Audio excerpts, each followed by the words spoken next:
నాకు టైం అయిపోతుంది వాక్యానికి. ఈడేంటిరా బాబు అని నేనే లేచిపోయి ఆమె అన్నాను. అదే అదే అదే అదే అన్నాడు వీడు. అంటే ఏం జ్ఞాపకం రాలేదు అడిగి.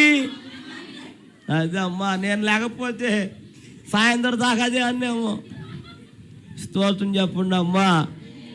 సర్లే, అయిపోయింది, వాక్యం అయిపోయింది, పాతన అయిపోయింది, అన్నీ అయిపోయినాయి. ఎవరింటికి వాళ్ళు వెళ్ళిపోయారు. ప్రతిరోజు అడుగుతున్నాడు అంట లావుని, ఏం చేయమని చెప్పు. ఆడంటుంది, నువ్వు నాకు రాదు, నన్ను ఎందుకు ఏడిపిస్తున్నా, నువ్వు చేసుకుంటూ చేసుకో. లేకపోతే ఆడన్నాడంట, ఎన్నాళ్ళు ఊరుకున్నాను కానీ ఈ రాత్రి మట్టికి నేను ఊరుకోనా, నేను చేసిన తర్వాత నువ్వు చేయాలి, నాకు రాదన్నాను.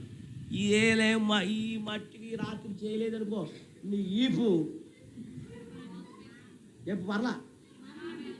ఆవిడంట, నా ఈపు ఏమైపోయిన పర్లేదు కానీ నాకు మట్టికి ఏం రాదు, నీకు ఎలా రాదు నేను చూసుకుంటానని వీడు మొదలెట్టేశాడు. ఏంటి ఇది? పరలోకమందున్న నా తండ్రి, పరలోకమందున్న నా తండ్రి, పరలోకమందున్న నా తండ్రి, పరలోకమందున్న నా తండ్రి. ఆమె ఇప్పుడు ఎవరు చేయాలి? మొదలెట్టాను, నాకు రాదా ఆగి నీ సంగతి అని చెప్తానని కరెక్ట్గా వచ్చాడు. భయపడిపోయి కొట్టేస్తాడు ఆయన. మోక నుంచి చేతులు ఎత్తింది కానీ ఏం రాదా చెప్పు. ఏం చేయలేదు, తెలియదు మా అమ్మాయికి. ఇప్పుడేం చేతే కదా, చేతులు ఎత్తి అంటుంది, పరలోకమందున్న మా మామ,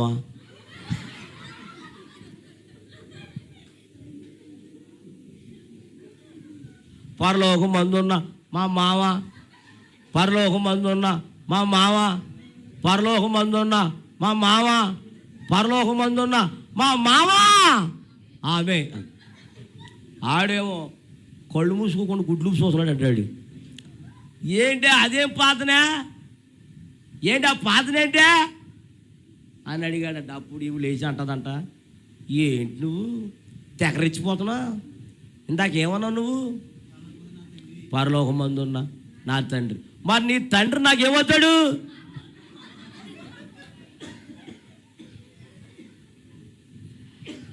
అయ్యగారు కూర్చి ఉండమ్మా పాపము, ఆయన కాదు కూర్చో పాపం. రోజు వస్తాడండి ఆయన, లైట్గా వస్తూ ఉంటాడు.